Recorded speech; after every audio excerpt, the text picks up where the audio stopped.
Chers amis, bonjour et bienvenue à tous. Pour aujourd'hui, je vais vous présenter une petite étude, le chemin que j'ai déjà fait, que je considère que je l'ai amélioré et simplifié un petit peu. Le chemin que j'avais fait avant, c'était bien trop chargé, c'était déjà le premier essai, bien trop chargé, tandis que celui-ci, c'est bien simplifié. Alors, pour commencer, je ne refais la même chose. Le chevalet blanc, chevalet rouge, chevalet noir, chevalet jaune. Mais je ne suis plus allé plus loin parce que je voulais parler coup de conflit jusqu'à jour de ténèbres. Que ça veut dire la fin du fait de ce monde. Avec le feu d'artifice nucléaire. Quand le jour se lève dans un nouvel monde, le millénium. La première chose, le premier cheval, c'est le chevalet blanc avec le brassard blanc, comme je vous ai déjà dit tant de fois. Le premier événement, on va dire le premier sigil, c'est 2014 avec la Crimée. La Crimée étant la couronne, le trophée, la couronne en même temps, qui était offerte à la Russie. Par la suite, c'est le SVO, leur opération, 7 ans après, 2022. L'opération est toujours en cours, hein, mais entre chevalet blanc, chevalet rouge, je n'ai marqué quand même ici, avec un point d'interrogation, Malmo-Copenhague. La raison, vous savez pourquoi, parce que je n'ai fait une vidéo. Regardez s'il vous plaît dans la liste. Vous avez sous cette ligne les trompettes, pas tous, mais juste celles qui nous intéressent, et les coupes, ces côtés-là.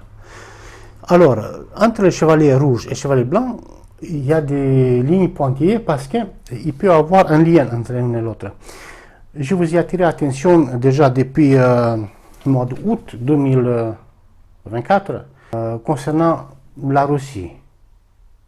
Parce que je ne savais pas qui et quoi, comment va déclencher la guerre, même si j'ai eu la vision de Malmo-Copenhague. Donc il reste à savoir comment ça va se déclencher exactement. Parce que l'automne dernier, à Kursk, la Russie avait mis le brassard rouge. Donc il y avait le risque du commencement du chevalier rouge. Ça peut se passer de même manière. Malmo-Copenhague, ils attaquent la Russie met le brassard rouge, il fait la mobilisation générale et c'est parti pour la Troisième Guerre mondiale. Entre le chevalier rouge et le chevalier noir, vous avez ces zigzags, parce qu'en fait, la famine commencera pendant la Troisième Guerre.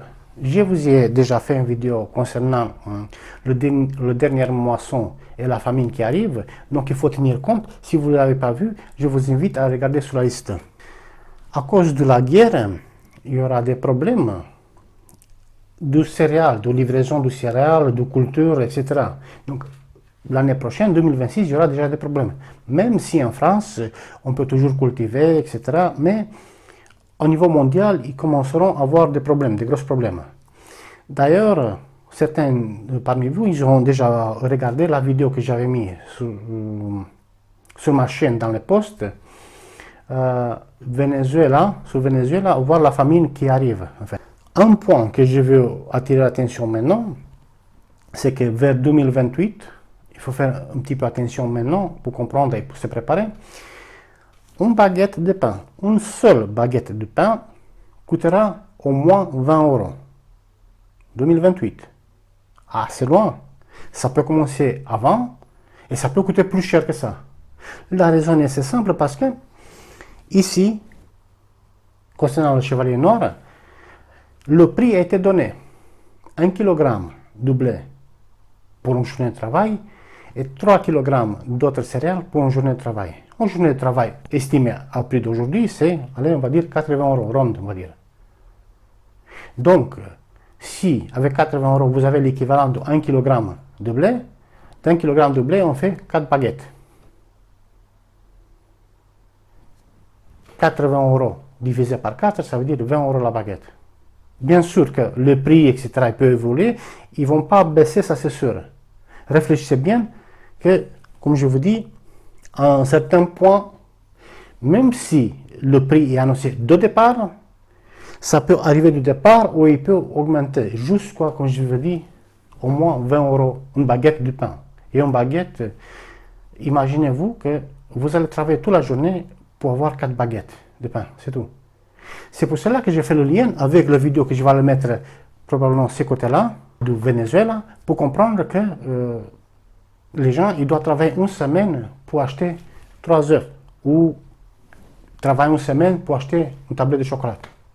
Donc quand je vous dis 20 € en baguette de pain, une baguette, pas autre chose, sachez que ça ne va pas être facile. Et d'ailleurs, tant de fois, j'ai répété sur ma chaîne, faites des provisions, cachez-les, parce qu'ils viendront les chercher pour tout récupérer. Tous ceux qui se croient survivalistes, en fait, ils vont se faire avoir, puisqu'ils mettent une vidéo, c'est ce qu'ils font, comment ils font, et l'intelligence artificielle n'a qu'à sortir la vidéo et aller chercher les provisions. Ici, pour la ouverture de guerre mondiale, troisième guerre mondiale, on a les trompettes, les coupes, voilà. Pendant la première trompette, on a le tonnerre, les voix, le tremblement de terre. Ça coïncide, disons, avec l'ouverture de guerre. Mais côté coupe, il s'agit de la bête et son prophète, plus la marque.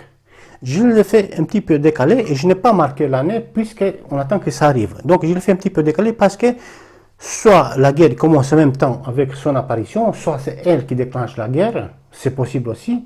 Mais donc je n'ai pas la date, donc je l'attends en fait. Entre-temps, avant qu'elle arrive, il y aura les 2 témoins de l'Apocalypse. C'est pour ça que j'ai simplifié le chemin.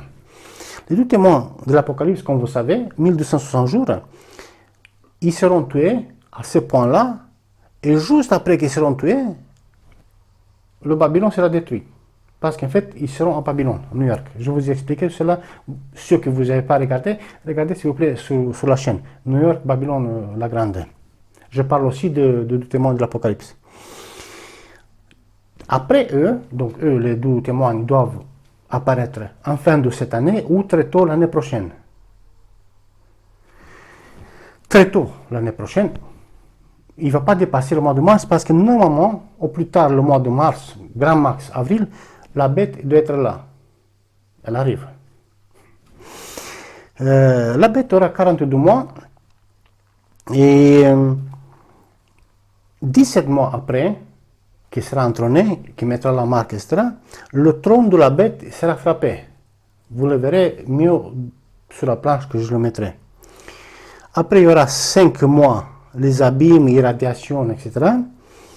Et il y aura les crickets. Pour la surveillance, pour l'armée, pour toutes choses là. Ils apparaîtront bien bientôt, mais en fait, sera leur action pleine, surtout dans l'action que je vous ai déjà parlé sur ma chaîne, l'invasion des États-Unis. Entre ces criquets et le chevalier jaune, je n'ai fait une ligne pointillée parce qu'il peut y avoir un lien entre les 2 et aussi avec le New York, le Babylone. Parce que, à frappe de New York, ou de Babylone, comme vous voulez, en fait, tous les dirigeants de la Terre, ça veut dire l'Europe, nord de l'Afrique et Orient, ils resteront apeurés, ils ne vont pas se mêler dans ces frappes, par crainte de ne pas être cramés aussi. Donc il va avoir la peur. D'où ça vient la frappe, il n'est pas mentionné. Est-ce que ça vient de l'Est? Est-ce que ça vient du Nord? On ne sait pas. Mais les soupçons, plus les criquets, ils peuvent soit déclencher la guerre, soit que la guerre soit déjà déclenchée. Et que les criquets ainsi que le Babylone soient la suite du déclenchement de guerre finale finalement. Avec les 12 millions de combattants, ensuite Megiddo nucléaire. Parce que la vie, si vous voulez, la vie physique et le parcours de la bête avec son prophète, tout ça, ça prend fin ici, au début du Megiddo, si vous voulez, du 6e coupe. La veille de la bataille, eux, ils seront attrapés, ils seront éliminés. Vous savez, donc je vous ai déjà dit, vous savez parce que c'est écrit. Par contre, sur la ligne de temps, je n'ai marqué ici un pas juillet-septembre 2029, donc ça, je n'ai plus une marge, pour le point du début, disons, de ce conflit final, de Armageddon. Parce que je ne sais pas combien de temps ils vont mettre pour se préparer, s'ils sont sur place ou s'ils viennent, voilà. Dans ce même point aussi, vous allez voir qu'il coïncide après la destruction de New York, donc il y aura la profanation du temple que je vous ai déjà parlé, un massacre juif, été 2029. Donc il y aura l'affrontement de Megiddo, de l'Armageddon, suivi d'un nucléaire et le ténèbre. J'ai marqué ici le ténèbre. Après le pointillé, c'est Nouveau Monde, 1000 ans, et j'ai marqué ici Amos 8-9. Pourquoi Amos 8-9? Parce que la nuit du ténèbre, une fois le bombardement qui a lieu, la planète plonge dans les ténèbres et dès que le soleil se lève, il se lève à l'ouest, dans le Nouveau Monde, donc c'est l'automne 2029, mais pas loin, pour toujours. La nouvelle Terre. Et je vous ai expliqué dans une vidéo, et peut-être plus que ça, comment ça va se passer. Que la planète bascule vers le nord, que le soleil se trouvera au sud, puisque j'ai vu quand j'étais petit, j'ai eu une vision dans laquelle je voyais le soleil qui se couche au sud, à midi.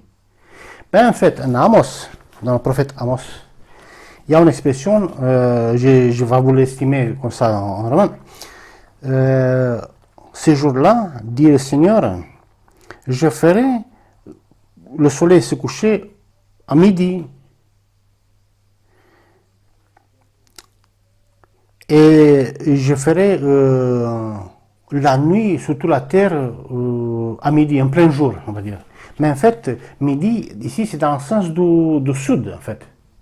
J'ai vu l'événement, en fait, que le soleil s'est couché au sud. Donc, vous pouvez regarder dans vos Bibles et voir le texte qu'en fait, le soleil, oui, est bien mentionné que se couche au sud. Et il fera nuit en plein jour, après-midi, disons, il fera nuit. Voilà.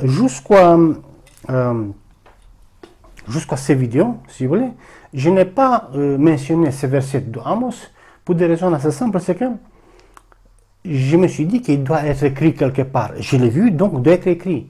Car tout ce que je vous raconte sur ma chaîne, toutes mes visions, ils sont déjà écrits quelque part. Quand j'ai eu la vision des montagnes qui s'écroulent, engloutissent la ville où j'habite, je savais ces choses-là et je n'ai compris que c'est vrai, que la Bible, il faut la prendre selon les écrits. J'ai compris ces choses-là, et donc, concernant le soleil qui se couche au sud, je n'ai bien compris qu'il doit être écrit quelque part. Et il y a quelques jours, j'ai trouvé ce verset, Amos 8, 9, dans lequel il est littéralement marqué exactement ce que j'ai eu. Et j'ai eu cela quand j'étais petit. Je n'avais aucune idée de ce que c'était. Voici, chers amis, à nouveau, la même chose, la même idée. La Bible, il faut la prendre à la lettre, uniquement à la lettre, il ne faut rien interpréter. Si vous avez des messages, si vous avez des commentaires, la rubrique des commentaires est ouverte. Et jusqu'aux prochaines vidéos, moi je vous dis à très bientôt. Salut.